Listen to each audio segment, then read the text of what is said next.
Yeah, good afternoon, everybody. Beautiful day here in Washington. I mean, it's really beautiful. Congress is out of town, not necessarily connected, but you can draw your own inferences. Today we're going to really specialize on how to e-verify yourself. Have you done that? Have you e-verified yourself? I've e-verified myself. You have? Okay. Does it tickle as much as when you Google yourself? You don't have to answer. It's a little less painful. Yeah. I don't know. There's just something about it. E-verifying yourself actually is related to something that came up in the debates last night, the Arizona Republican presidential candidate debates, and I want to get at that later after you've told us about that. Mm-hmm. But I do, before we go into the e-verify demonstration, I want to say a couple things about the debates last night. I wrote a blog about it, just kind of a quick and dirty blog, which is on the home page. There was quite a bit about immigration. It was a little disappointing. And then, of course, nobody talked about legal immigration numbers. Nobody really talked about all the unemployed Americans and how they could be helped by enforcing immigration laws. These candidates just can't seem to get hold of how this immigration issue could play the best. Nonetheless, the candidates stayed pretty strong on no talk about any kind of amnesty.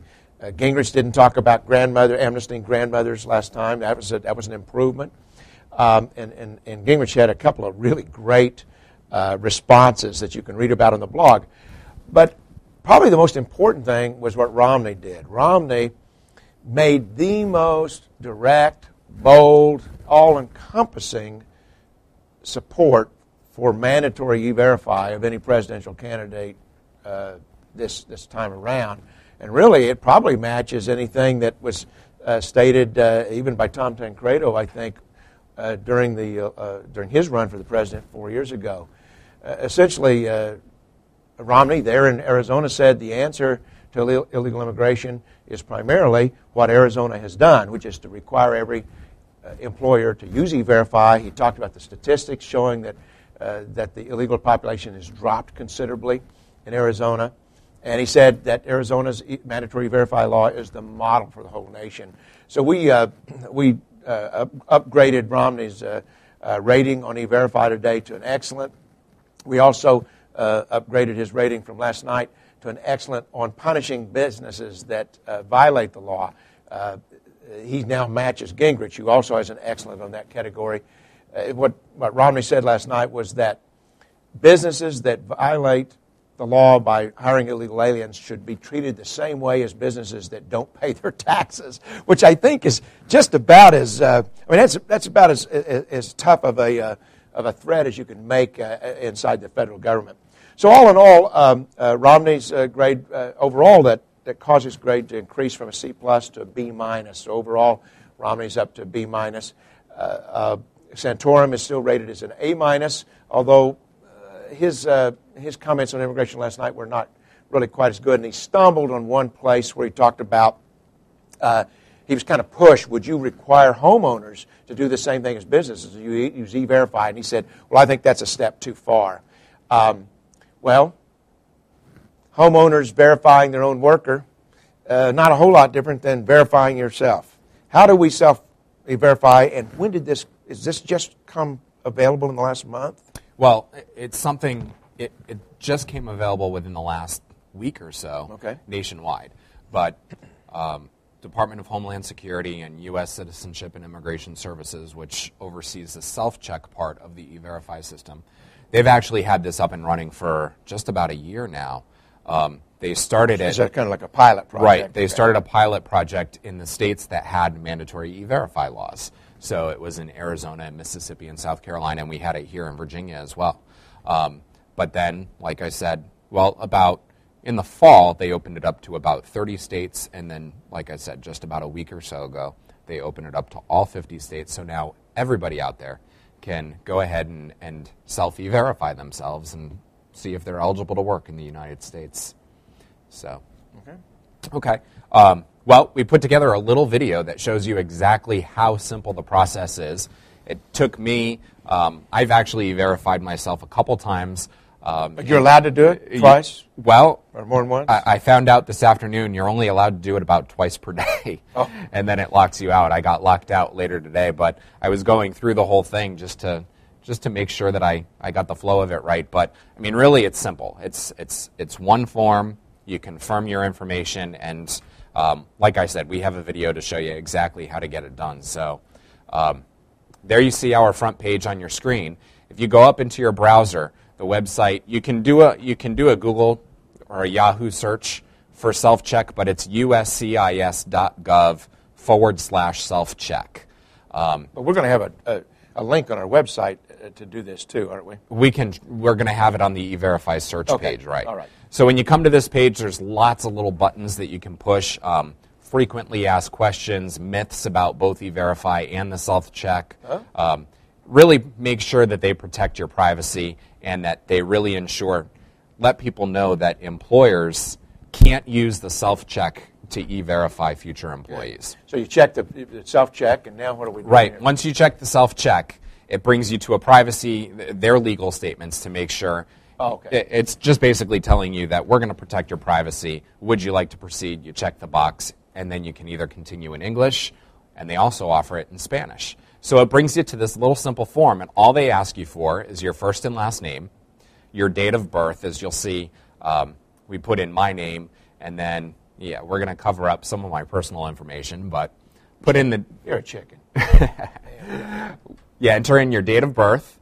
Social Security number, you do have to enter it, but if you notice on the first screen, you don't have to enter it. There's no little red star there saying that it's a mandatory field. So you can actually enter that in a little bit later. You put in your address, city, state, and zip code. And then once all of that is taken care of, like I said, you just have to fill out a couple of fields. You hit the continue button, and it's going to take you to a page where it displays all of your information, and it asks you to review and confirm that you actually entered in the correct information, because the slightest misspelling in any of those fields could create a tentative non-confirmation. So I confirmed. Now it says what happens next. And what they do is they want to verify that the person filling out the form is actually the person filling out the form. So for any of you that have maybe checked your credit scores online, some of these websites that will offer you your free credit score or offer a service to check your credit score, there's 3 or 4 personal questions that they'll ask that will be on your credit report or in public records or something like that. And it just makes sure that you are actually the person that you are. So this is just explaining the whole process. When you go through this little quiz where it asks you 4 personal questions to actually prove that you're the person who you are, you're actually leaving the self-check website and going to a third-party website. So by clicking continue, you're giving them permission to allow you to leave their website. The 4 questions that I got asked, they asked me what was my age, and they give you like 5 different choices with a range of age. The second question they asked me was, what was the original sale price of my home? And again, they give you 4 or 5 different options. The next one is they give you a list of telephone numbers and ask you if one of these was your current telephone number or not. And then the last one was it asked for the last 4 digits of my Social Security number. Once I get through the test, it verifies that I am actually that person. Now it asks me for my Social Security number.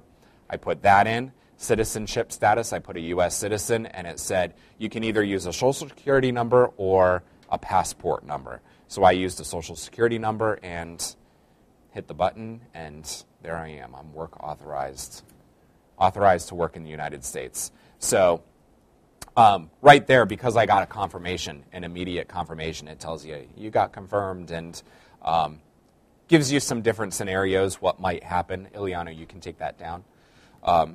It gives you a couple of scenarios of what might happen if you get confirmed through the self-check, but then go and apply for a job and get a tentative non-confirmation. This is probably,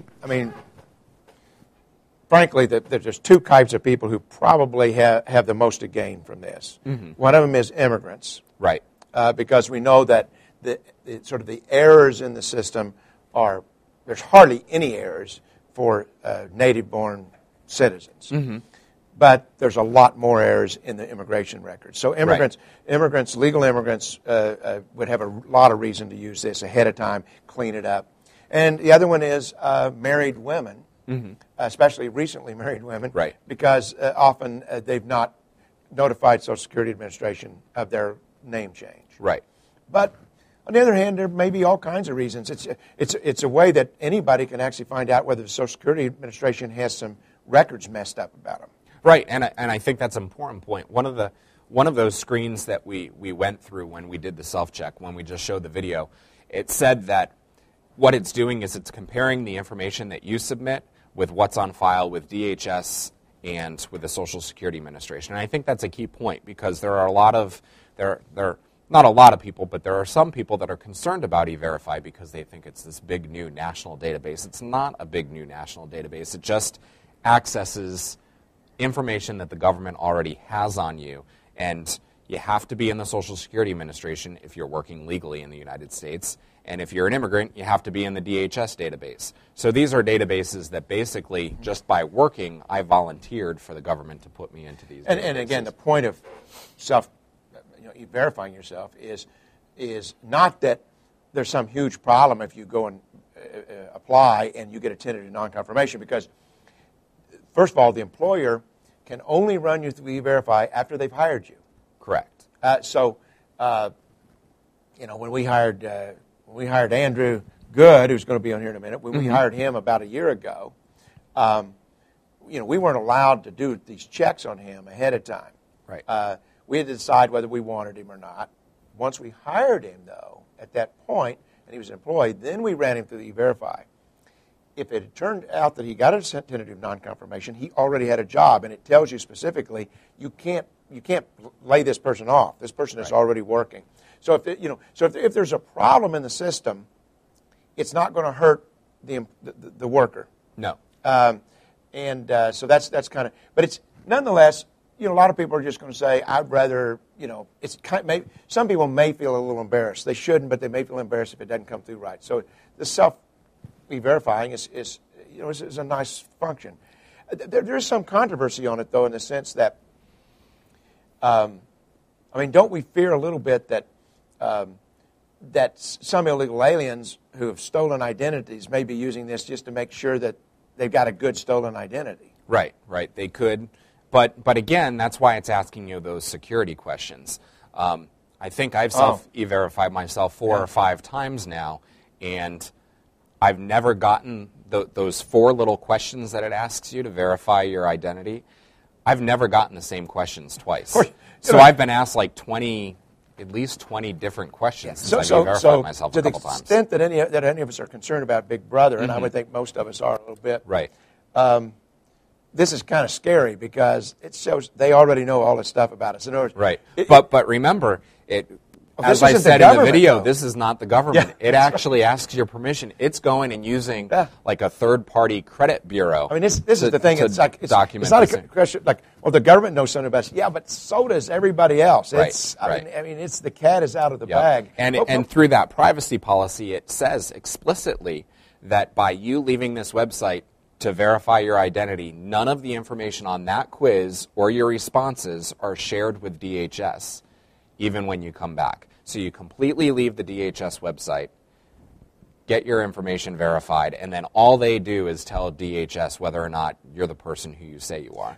Man, so they know, but they know how much you paid for your, not the government, but this private thing. They know how much you paid for your home. Right. Well, I guess anybody could, because that's I'm not sure I know. Record. I bought my house in 1989. I'm not sure I can remember that far back.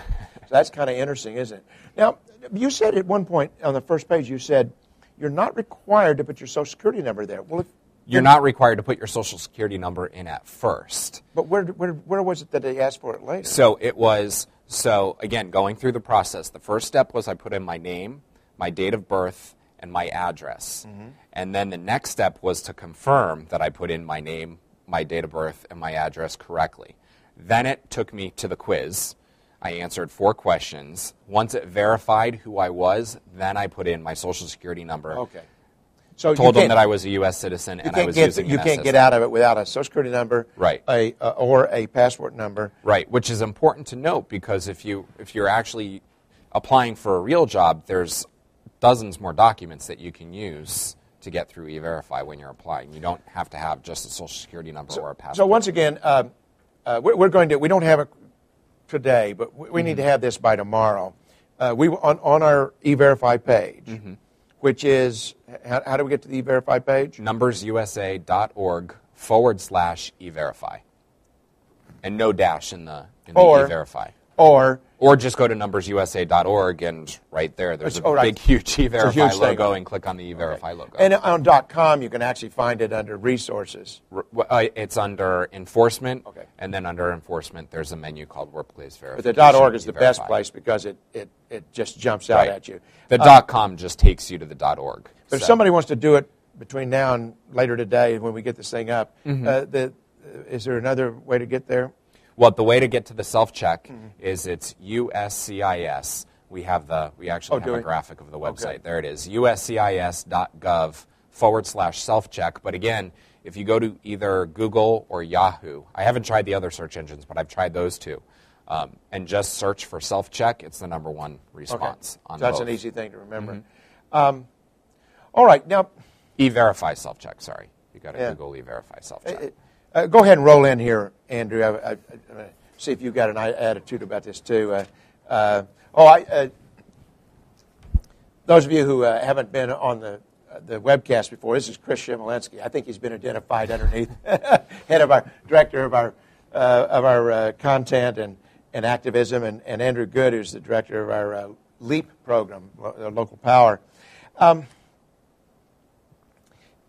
Now, what I'm wondering is, and Andrew, you were working on the Hill when all of this stuff, for over 10 years when this stuff was being put together. We haven't really talked about this, but now that the government provides us a way to individually check ourselves, doesn't this start to take away the mystique of somebody checking their housekeeper? I think so. I mean, I think once people get familiar with anything, they tend to take to it pretty quickly.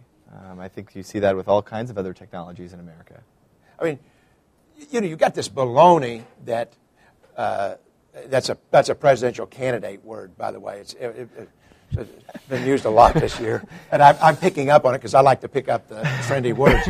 But I mean, but you got this baloney that's out there that you have, some of these business groups that say, it's and even worse, columnists who say, such a burden on businesses to have to do this, incredible burden. Now, first of all, we know that the businesses that use it give it the highest customer service satisfaction rating of any government program. But, when you just saw what we just saw here, now, admittedly, it's a little harder for a business than what we just did, mainly because they make you go through like about 15 minutes or so of reading things about how not to discriminate. And, of course, you don't have to tell them how much your house sale price was. I mean, they're dealing with slightly different documentation. Because you're giving them, for instance, your passport, so they can say... Your picture ID. Yeah, your picture ID, so you can say, oh, well, look, that matches. Here's the one on the screen that they took. And let me add, too, I mentioned that I went through the self-check about 5 times, at least 5 times, and I never got the same question twice. Interestingly enough, the ones that I used for this demo were by far the most intrusive questions. Oh. I mean, typically it's asked, what county did you used to live in? That kind of stuff. How about, if you were a tree, what kind would you be? Barbara Walters kind of question? Sort of, but yeah, to get, my telephone number, the sale price of my home, and the last 4 digits of my Social Security number. I think that's about as intrusive as it gets. But the thing is that last night, we all watched the debate. And John King was loaded with a bunch of questions to really throw the 4 candidates off their blocks on immigration.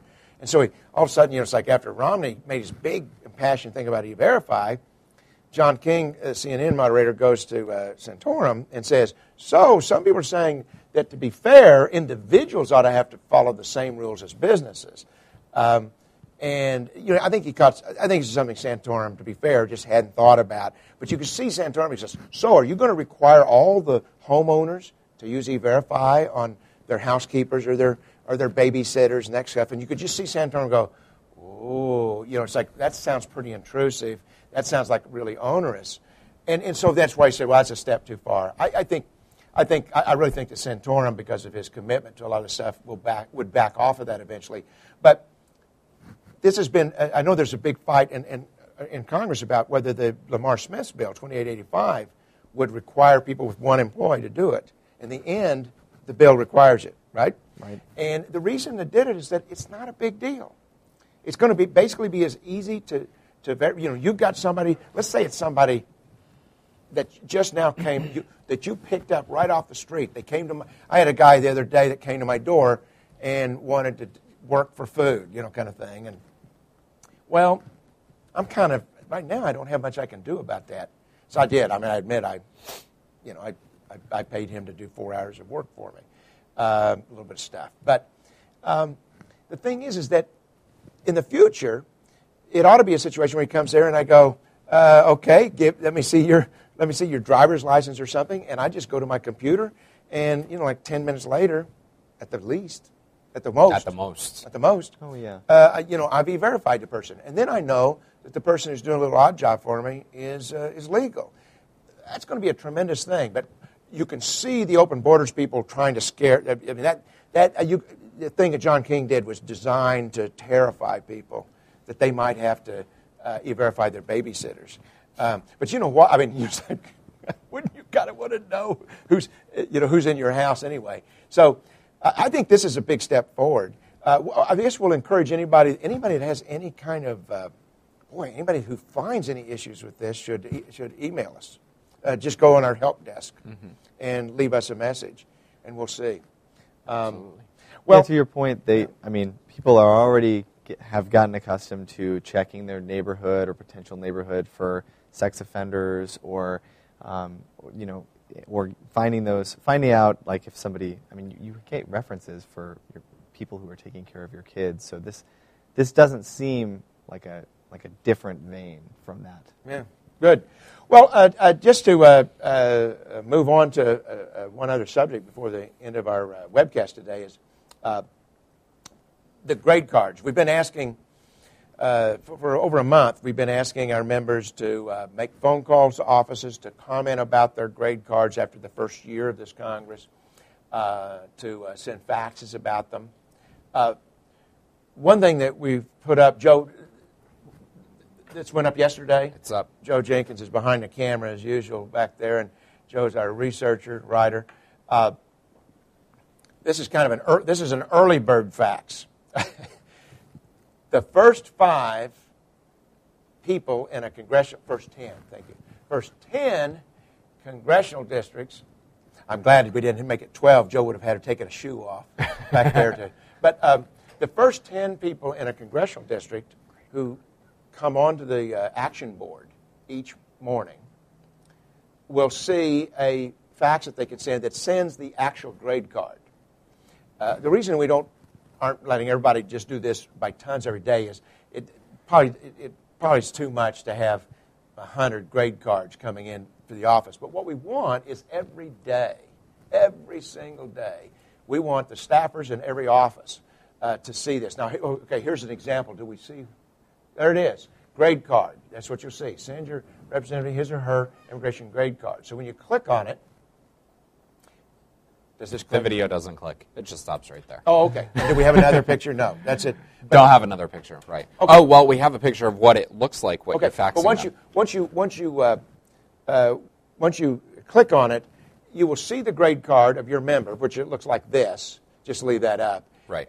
But also at the bottom it will be a field. Right. Where you type a short note. It's not very big. 400 characters, I think it is. So then what happens is that then what comes across the fax machine is this bold grade card with just a few notes at the bottom.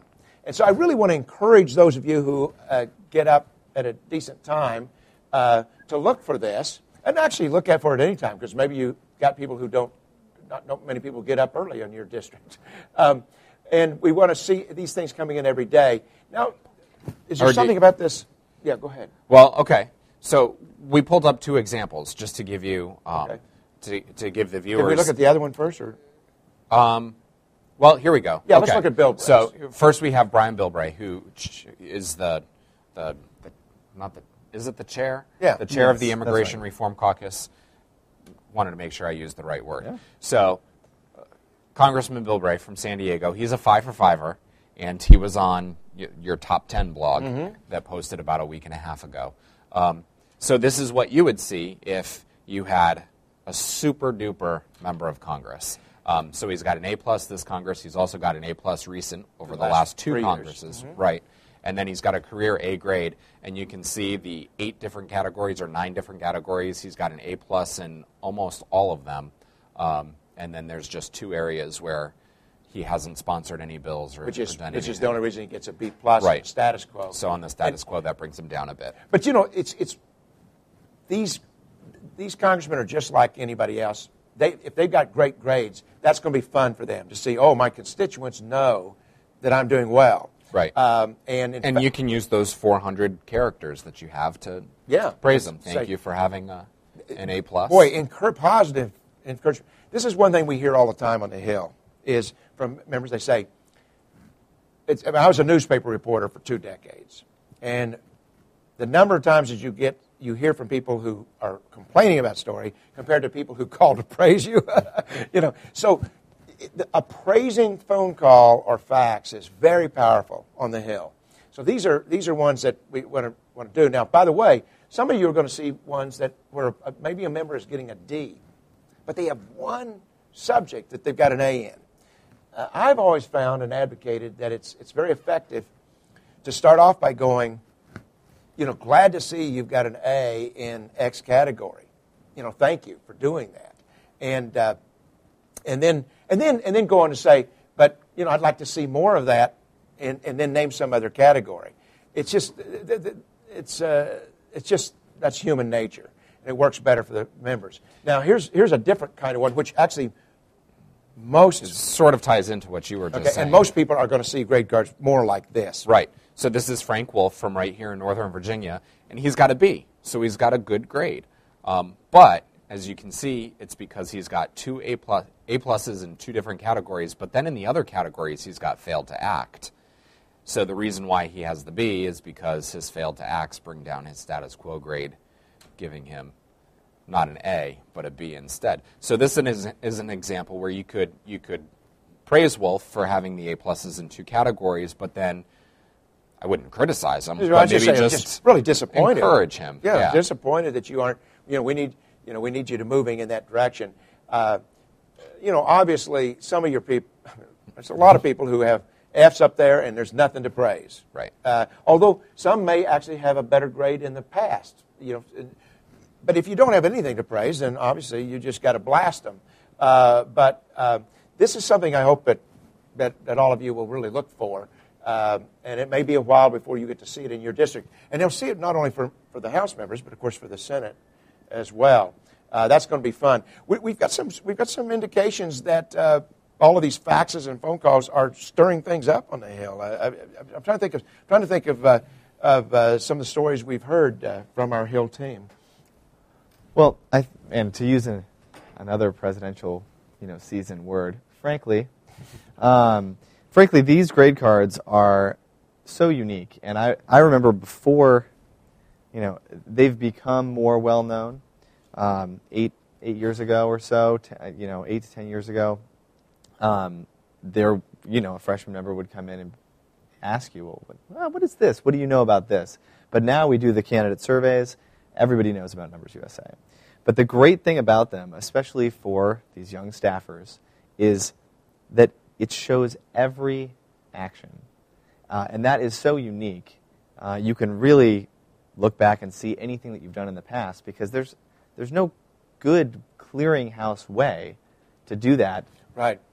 For other issues. I mean, if you want to know how you voted, like if you've been in Congress a long time, your staff has turned over a few times, and you want to know how you voted on Anwar or something, there's no clearinghouse of information for that, or it may be hard to find depending on how small the issue is. So, but with these, and you'll see, you can go in and see, just like you were talking about, well, this is something that they did do in the past, and the 0% are few and far between. Plus, one of the problems on the Hill is always that there's so many issues up there. Even if you've got a staff that's kind of on your side, that's only part of the battle. You also have to get their attention. Right. They have to be paying attention to the issue. And so the grade cards, just getting these staffers to actually stop and go online and dig in, they get very interested. I know Jonathan Osborne, who works with Rosemary Jenks, our Director of Government Relations, up on the Hill. Can't quite see the building they're in, but he's complaining. It's a little bit of a complainer. It's like because he's getting all these calls from staffers the last few weeks, calling him up and go, why are we getting this grade on this? And are you sure you gave us credit for thus and such? Which is great. It's like you get him talking about it. And in each case, Jonathan's able to say, well, you could do better if here's a bill. Here's the top 5 bills that we're pushing. It becomes a tool. And we've got, the funniest ones are the people who are mad because they don't have an A+. I love those. Well, I think along those lines, you should tell the story about Representative Harris's office and your visit over there. well, some of that should probably stay confidential. But we got called on the carpet for he's basically it's a congressman, it's a new congressman who says, look, I'm an ally. When I was in the state legislature, I was an ally. I'm an ally. I've told you I'm an ally. But in the end, we had to say, talk is cheap. What your constituents have to see is actions, and in the end, said, well, how can you grade him with this? There's not been a vote, and we're saying, yeah, but there's this great bill, and it needs extra support to push it along. In the end, he's a 5 for 5er, right? He or a is 4 on for his 5. way. He's missing one, right? I think he's 3 for 5, Okay. but he's got a very solid He's grade. got like an A- or A grade now. So these things happen, and it's not just the people at the top. It's people at the middle. Well, he did have a mediocre grade and moved it up. So in general, there's a lot of grading systems. Sure. There's a liberal grading system, a conservative grading system, a business grading system, guns, you name it, all kinds of things. Members, they may not care about all the grading systems, but they do care about a number of them, don't they? Absolutely. And depending on, of course, which party you're in, it's just there's a difference between those organizations that pick, one or two or handful of landmark votes, don't grade every single vote on those issues, whether it be taxes or spending or whatever. But we do. We grade every action on immigration. Yeah. And so people look and they'll call. It's not uncommon for a member of Congress to call an organization and say, are you going to be grading this? Now with us, as you say, it's different. We grade them all, but only if it affects the numbers. And that's why we do get a lot of calls saying, are you going to deal with this or not? And so, but the reason they care how we grade them is because they get so many phone calls and faxes from their constituents. And it is worth noting that that the representative we were talking about from Maryland, that he has some fantastic activists that are pushing him along the way. Oh, yeah, that's right. They were constantly showing up and saying, they were holding up and saying, how come you got a C? And they're not, they haven't stopped. They're still working on it. Yeah, why don't you have an A+? So it's very effective. Holding up a big grade that's not an A+, or that's a D or an F, is very effective. Chris, I did just to come around for a final run at this, did we handle these questions that are common, like it's like, so how can I avoid having a mismatch in my records on this? Did we deal with those, you think? We didn't go through the questions, but we can real quick just touch upon it because I know we're starting to run out of time. But basically, when you go through the self-check, or if you get a job and that employer uses E-Verify, you either get confirmed immediately or you get a tentative non-confirmation. And you can get a tentative non-confirmation for a couple reasons. You went through them. One, it can be an error. It could be something as simple as in the self-check, or if you got a job, you or the employer just typed your name, spelled your name wrong, or spelled your address wrong. Slide there. Right. So you may have just entered in the information incorrectly. But there could be a problem with the data that's stored in the Social Security Administration's database or the DHS database. And depending on which one is finding the mismatch, it'll tell you exactly. It'll say, oh, you have a problem with your social security number doesn't match your last name, or your social security number and your name don't match your address. With DHS, where it's more with legal immigrants, they'll say, oh, maybe your visa expired, or maybe... Right. So then what do you... So if that should happen, then what do you do? Then that's the next slide. And that's the great thing, right? With both DHS and the Social Security Administration, they have hotlines. So self-check and E-Verify itself, if you go through again, if you get a new job and the employer E-Verifies you and you get the tentative non-confirmation, it tells you exactly which agency your mismatch came from and how to handle it. They give you the 1-800 number. If you look up on the slide, it says the particular one with DHS, it even said they're open from 9 until 5:15 p.m., so you can give them a call and try to get your situation taken care of. There's the DHS one. And pretty much the same thing with the Social Security Administration. And it's great now that the self-check is up because you can do this on yourself and try to catch these mismatches in advance. If you're getting employed, like you said, you have 10 business days to get it straightened out. I would think that the most important reason for doing this for our members, right? Number one, is to go through it so that if you're in a setting in which you're talking to anybody about this or it comes up, you can talk about how easy it is. You've done it. I mean, that's a very impressive thing. So I've E-Verified myself. Right. So that's important to do. Another important reason, I think, is to find out whether the Social Security Administration may have bad data on you. It's better to find out now than it is, let's say you have a disability and you need to try to tap into your Social Security insurance or you're getting towards retirement. So, well, I hope that's helpful, and we're going to wind up here. Jim, did we get your letter out today? It's going out just fine.